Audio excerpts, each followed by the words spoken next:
Selamat datang di channel Jejak Story, channel yang membahas kasus-kasus kriminal yang terjadi di Indonesia. Kasus kali ini datang dari Kabupaten Musi Banyuasin, Provinsi Sumatera Selatan. Mantan pemain semen Padang ditembak di kepala oleh temannya sendiri saat akan membayar tagihan listrik yang dipicu karena dendam pribadi.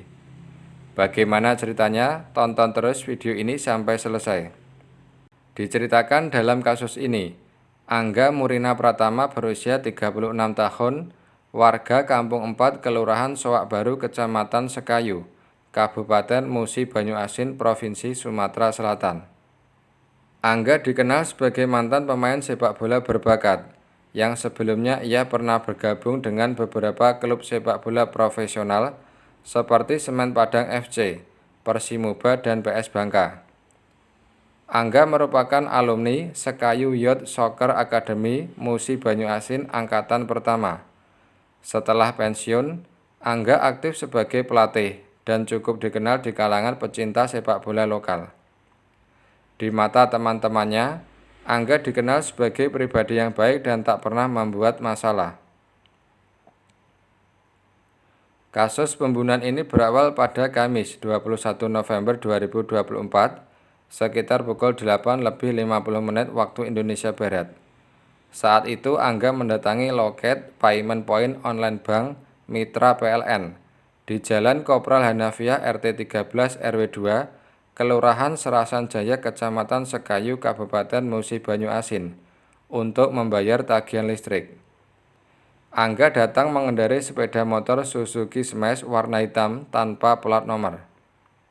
Ketika sedang berdiri mengantri dan mengeluarkan ponsel untuk menunjukkan nomor rekening listrik, tiba-tiba datang dari arah belakang seorang yang tidak dikenal langsung mendekati Angga dan menembaknya menggunakan senjata api di bagian kepala belakang hingga tembus ke bagian depan kepala dan mengenai kaca loket pembayaran PLN. Pelaku diketahui datang ke loket pembayaran listrik menggunakan sepeda motor matic tanpa plat nomor.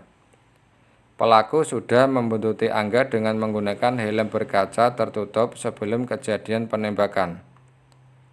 Setelah melakukan aksinya, pelaku langsung melarikan diri ke arah stadion.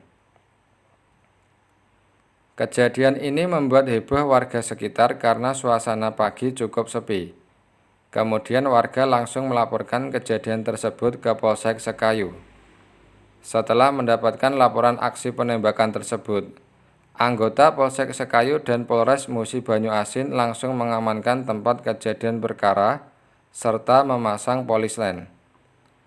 Dari lokasi kejadian, polisi menemukan satu selongsong peluru berkaliber 9 mm yang akan dibawa ke laboratorium forensik cabang Palembang untuk dilakukan pemeriksaan, serta polisi juga meminta keterangan para saksi yang ada di dalam loket saat sedang ikut mengantri untuk mengumpulkan informasi lebih lanjut.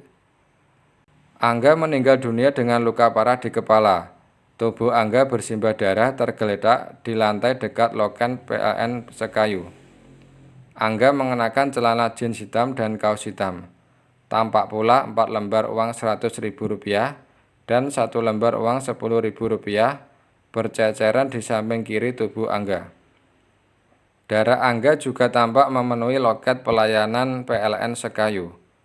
Setelah melakukan olah tempat kejadian perkara, selanjutnya jasad Angga dibawa ke Rumah Sakit Umum Daerah Sekayu, kemudian untuk dibawa ke Rumah Sakit Bayangkara untuk dilakukan otopsi. Dengan bukti rekaman CCTV dan keterangan saksi yang ada, polisi berhasil mengidentifikasi dan mengetahui ciri-ciri terduga pelaku penembakan.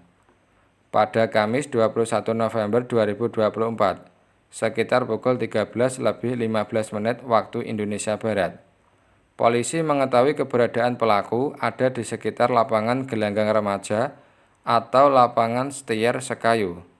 Polisi langsung melakukan penyergapan pelaku bernama Eka Maulana Negara, berusia 37 tahun yang ternyata tetangga sekaligus teman dekat Angga, yang tinggal sekitar 50 meter dari rumah mereka. Meski awalnya membantah, Eka akhirnya mengakui perbuatannya setelah melalui penyelidikan intensif. Dari tangan Eka, polisi menyita barang bukti berupa satu senjata api rakitan replika FN yang didapat Eka dari temannya sejak tahun 2022, 7 butir peluru aktif, dan satu pisau. Eka ditahan di Polres Musi Banyu Asin dan ditetapkan tersangka dengan dijerat pasal 340 KUHP tentang pembunuhan berencana dengan ancaman seumur hidup dan 15 tahun penjara, serta Undang-Undang Darurat Republik Indonesia terkait kepemilikan senjata api tanpa izin dengan ancaman 10 tahun penjara. Sementara itu, dari hasil pemeriksaan, motif Eka melakukan pembunuhan terhadap Angga karena dendam pribadi. Permasalahan bermula ketika Eka menuduh Angga mencuri komputer jinjing atau laptop. Hal itu terjadi setelah Angga diminta Eka membantu merapikan rumah yang saat itu ibu Eka meninggal dunia beberapa waktu lalu.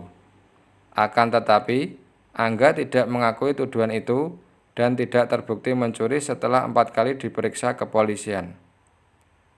Ternyata Eka tidak puas dan berulang kali mencaci maki Angga.